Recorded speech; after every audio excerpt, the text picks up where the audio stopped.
A couple of things you might need to know before learning this study is definitions of some common short terms used. ASD is autism spectrum disorder. AS is Asperger's syndrome. HFA is high functioning autism. AQ is the autism spectrum quotient, which is a scale that ranges from 0 to 50 that measures the amount of traits related to the autism spectrum that a person possesses. Another important part of understanding this study is understanding the theory of mind. As humans develop, the theory of mind also develops. This is why sometimes kids do not understand certain things that adults can understand better. The question of how early children start to understand that other people think differently than they do is at the heart of a series of experiments conducted by Alison Gopnik of the University of California at Berkeley and her colleagues.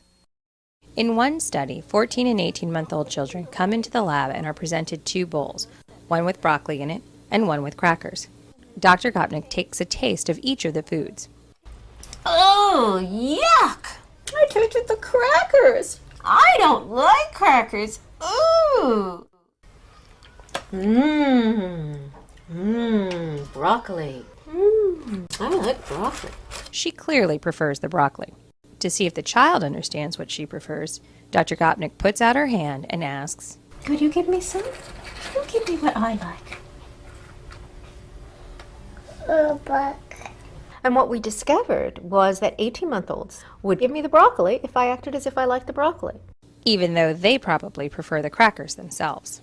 So even these very, very little children already seem to have realized, okay, this is a strange person, she likes broccoli, but if that's what she likes, then that's what I'm going to give her. And that's a really amazing thing for children this young to know. Thank you. The 14-month-olds were not like that. The 14-month-olds would just always give me the crackers, whether I liked the crackers or the broccoli. Could you give me some and then I'll have some? Oh, thank you. The short definition of theory of mind is being able to realize the thoughts and feelings of others. The video showed that as children develop, they also develop a sense of other people and their feelings. There are two stages of theory of mind. Stage 1 is attribution of the relevant mental state, and Stage 2 is inferring the content of the mental state. There was a study performed in 1997 before the Cohen study. The aim of this previous study was to focus on developing theory of mind tests that are sensitive enough to detect subtle cognitive dysfunction. For example, if an adult struggled with autism and therefore had a harder time with understanding other people's emotions or understanding the body language of others. There was also a study in 1985 named the Sally Ann test, and it was another test that tested the theory of mind. The next clip is a video of an autistic child taking the Sally Ann test, and the video helps describe the test in a little more detail and allows you to understand the test and what it's testing just a little more.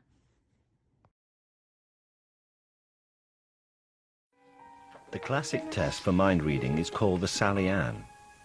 It's a test that normal kids are expected to pass when they're 5 years old. Who'd like to go next? Right, okay, this is Sally, and this is Anne. Which one's Sally? This one. Well done, right. And Sally has got a basket.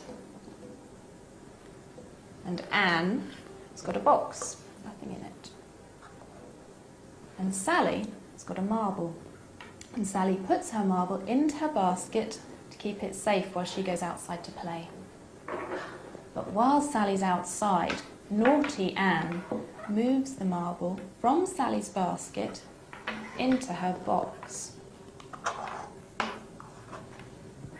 Naughty Anne. So where's the marble now? Box. Good. Where did Sally put the marble in the beginning?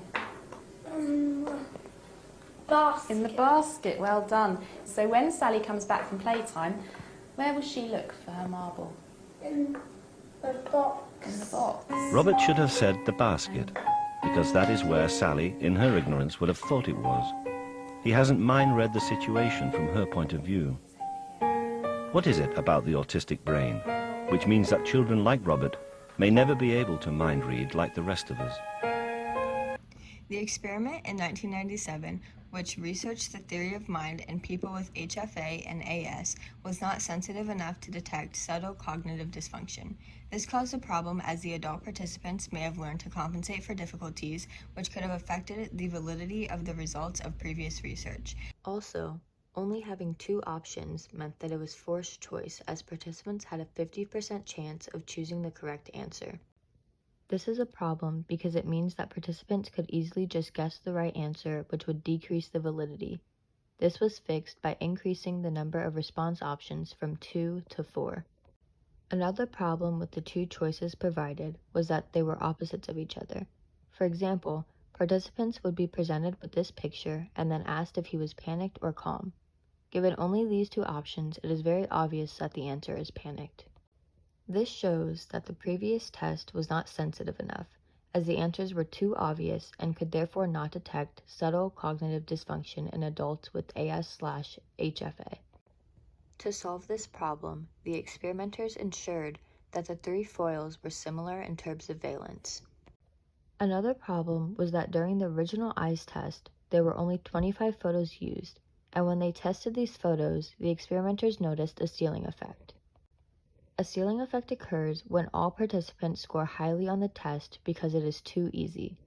If all of the participants are getting the questions right, then it does not really help the researchers.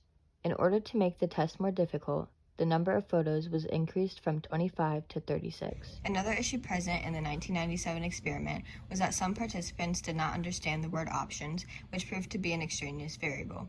To accommodate for this, a glossary was provided to participants in the revised eyes test. The Cohen study had three aims. One was to test whether the revised eyes test could replicate the results of the previous test and would fix any problems the original test had. The second aim was to test whether there would be a negative correlation in a sample of adults without autism between their scores on the RET and the AQ. The third aim was to test if there was a gender difference on the RET. More specifically, they wanted to test if the female superiority shown in the 1997 test would be replicated with the RET. Cohen used a volunteer and opportunity sampling method. The study consisted of 4 groups.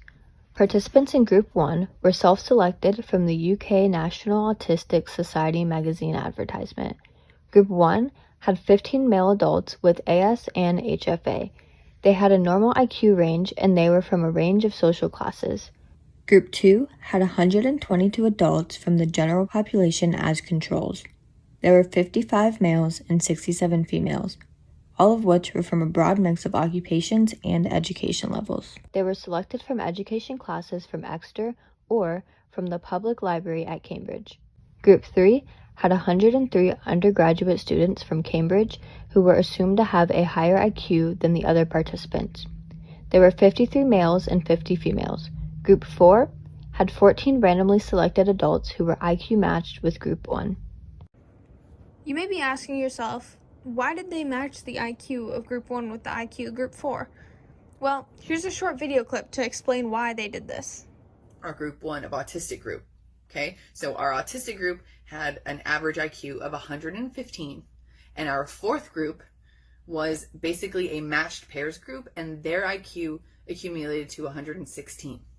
Now, why did we do this? Because at the end of the day, we want to say that IQ is not a factor in theory of mind, that intelligence has nothing to do with social cues. Okay, that's really important to understand. Cohen used an independent measures design, which means that different participants were used in each level of the independent variable. It was a natural lab experiment because autism is something that occurs naturally and is something that the experimenter did not cause. Also, pencil and paper questionnaires were used to gather data during the experiment. There were 5 hypotheses in this study. One was that the AS/HFA group, or Group 1, would score lower on the RET than Group 2. The second hypothesis was that the AS/HFA group, Group 1, would score higher on the AQ test than the other 3 groups. The third hypothesis is that females in the control group would score higher than males on the RET. The fourth hypothesis is that males in the student group, or Group 3, would score higher than females on the AQ test. The fifth and final hypothesis was that scores on the AQ and the RET would be negatively correlated. The revised eyes test was a pencil and paper test with black and white photos, which was given to all 4 groups. Baer and Cohen also used the AQ test, which was given to groups 1, 3, and 4. One of the independent variables is whether or not participants were in the AS/HFA group or one of the control groups. This is basically just saying whether or not the participants were autistic. The other independent variable is the gender of the participants in the study. The dependent variables are the revised eyes test, the AQ scores, and the gender identification for the AS/HFA group. Baer, Cohen, and Wheelwright originated target words and foils for each photo that was then piloted on a group of 8 judges. For the target words and foils to get the go-ahead, at least 5 judges had to agree on the target word for each photo, and no more than 2 judges could pick any single foil word. If this happened, the target words and/or foils were repiloted until the criteria was met for each photo. For instance, say there are 8 judges, 4 male, 4 female, and they are choosing which word to give the photo shown in the slide. If 5 of the judges pick the right word, and none of the 3 that got it wrong pick the same foil, then the 4 words that accompany the photo are good to go. However, if 2 judges pick the same foil word, then the words need to be fixed and repiloted. For the procedure, originally there were 40 photos, but after testing these photos with a control group, 4 photos were eliminated and there were 36 photos left. These 36 photos were then used to test the AS/HFA and IQ matched groups. The AS/HFA group had to judge the gender of the eyes as well, which was not done for the other groups. All participants in Group 1 scored 33 or above out of 36 on the gender recognition test, which is important because it means that people with AS/HFA don't have a problem differentiating between gender. The procedure had the participants in a quiet room, and participants in Group 1, which were the participants with autism, Group 3, which were the college students, and Group 4, which were the participants IQ matched with Group 1, completed the AQ test.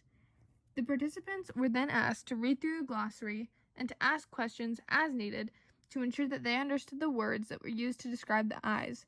Participants could also use the glossary as needed during the eyes test. Now that you know the procedure, here's a sample eyes test to participate in.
Only quantitative data was collected in this study through the paper and pencil questionnaires.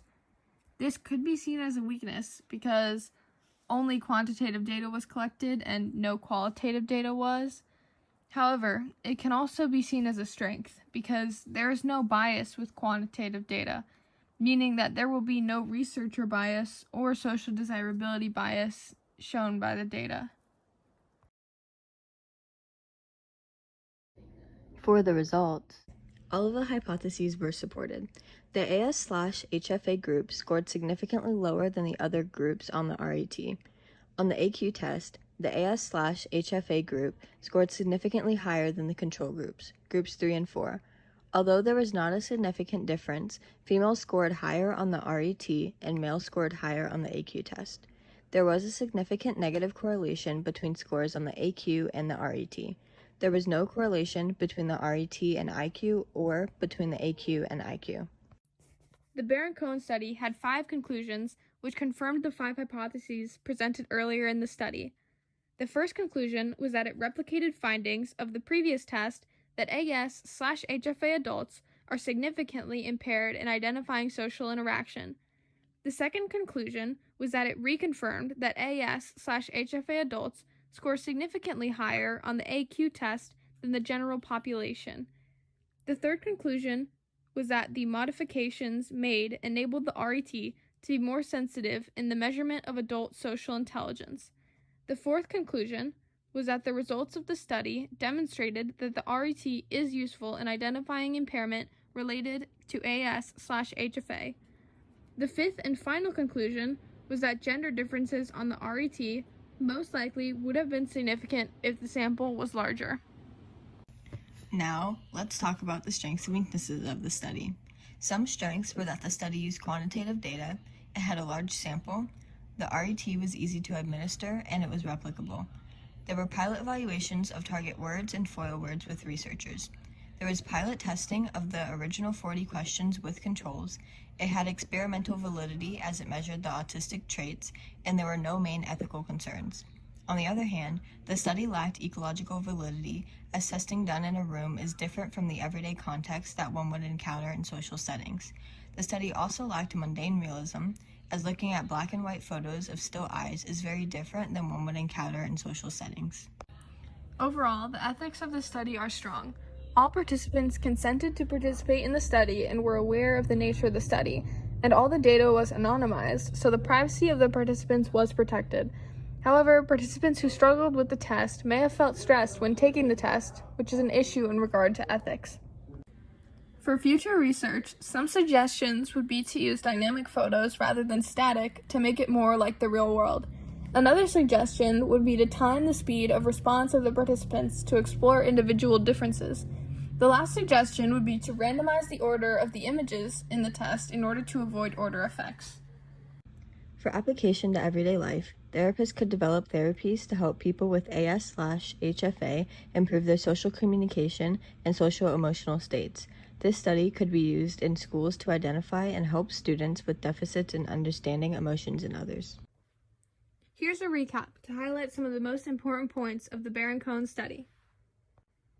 The first very important point is that theory of mind is the ability to realize the thoughts and feelings of others and be able to accurately infer the mental state of another person. Theory of mind is not something we are born with and is actually something that we have to develop as we get older. A simplified version of the 3 aims is that 1. The RET can replicate the results of the 1997 test and fix any previous problems the other test had. The second aim is to investigate whether there would be a negative correlation between the scores on the RET and the AQ. Lastly, the third aim was to investigate whether there would be a gender difference on the RET. To recap the sample, Group 1 had 15 male adults with Asperger's syndrome and/or high-functioning autism. Group 2 had 122 adults from the general population. This sample was comprised of 55 males and 67 females. Group 3 had 103 undergraduate students, and this sample was comprised of 35 males and 50 females. And finally, Group 4 consisted of 14 adults that were IQ matched with Group 1. Baron-Cohen had an independent measures design and was a natural lab experiment. An easy way to remember how many hypotheses and conclusions Baron-Cohen had was that it had both 5 hypotheses and 5 conclusions, because the conclusions basically confirmed the hypotheses. For the procedure, the eyes test was a black and white, pencil and paper test and was given to all the groups, whereas the AQ test was only given to groups 1, 3, and 4. The test was given to the control group with 40 photos, but 4 photos ended up being eliminated, so the other groups were only tested with 36 photos. And a glossary was given to all the participants. The main conclusions, so if they didn't know a word or needed to check the definition of a word, they had it right in front of them.